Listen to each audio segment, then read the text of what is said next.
over Ireland we have these little pockets of woodland, and they really are fantastic spaces for many reasons. Obviously the trees can last for hundreds and hundreds of years, and these are native species. And also of course you have the woodland floor, and that's not to mention all the different species of wildlife that call places like this home. But it's very important that we help nature in places like this, and that we manage these important woodlands. We need to manage them to make sure that the trees remain disease free, and that the weaker ones get removed, if you like, so that the stronger ones can survive that much better. But also we need to manage what's happening down here, that it's not wiping out the forest floor, and that it's not forcing the trees too high. And we need to keep an eye out for the invasives, the not so welcome guests, your Japanese knotweeds and other invasive species. So there's lots of management that we need to give to these important places.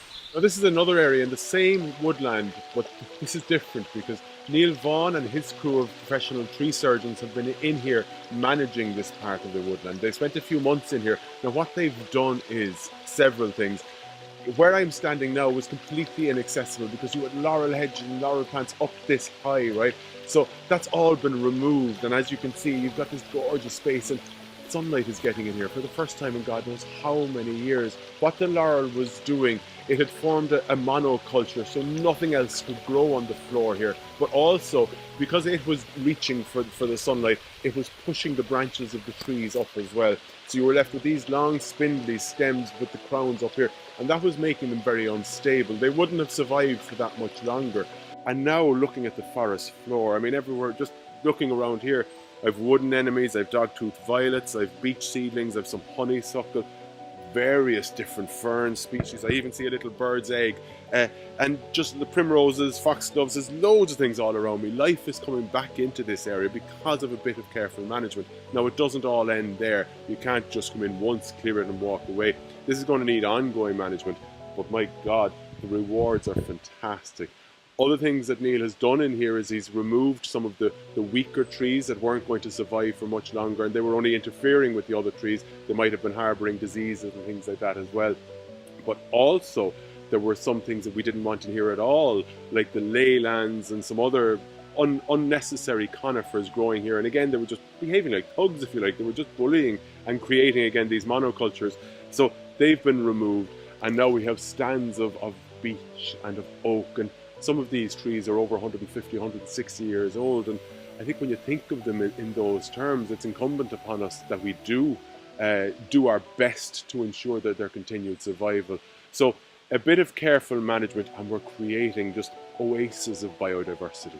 Now, one of the more important things that we're doing when we're looking at a forest management plan like this is disease control. As you can imagine, an old woodland like this has dozens, if not hundreds, of fungus growths and bacterias and viral growths going on through the woodland. Not all of them are that damaging, but some are.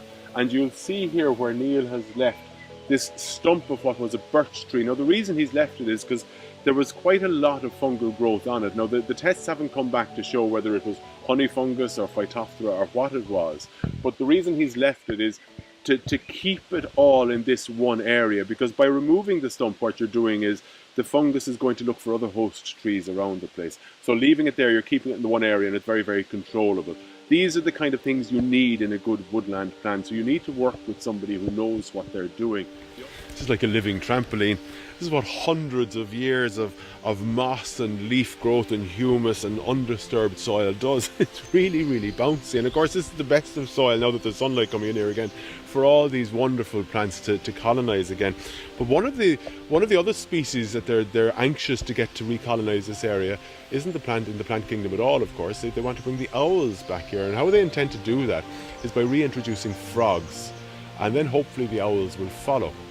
Now, this is a perfectly fine living tree, but if they come across old trees like this that might be dead or are sick even, of this kind of size, what Neil is doing is he's using them. He's not necessarily removing them and just throwing them away for firewood.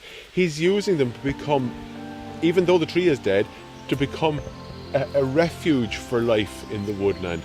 And he's creating little nesting boxes and things like that, so that the birds will come into this absolutely natural new home and bring life back to this woodland.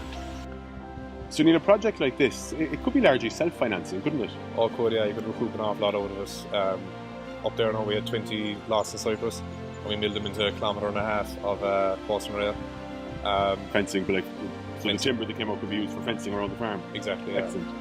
There's enough firewood there for 2 years in the furnace, and there's a good quantity of wood chip now for bedding under sheep and landscaping around the place. This is all cost savings that they would have otherwise had to incur. Yeah, exactly. Brilliant. Just waste turned into something.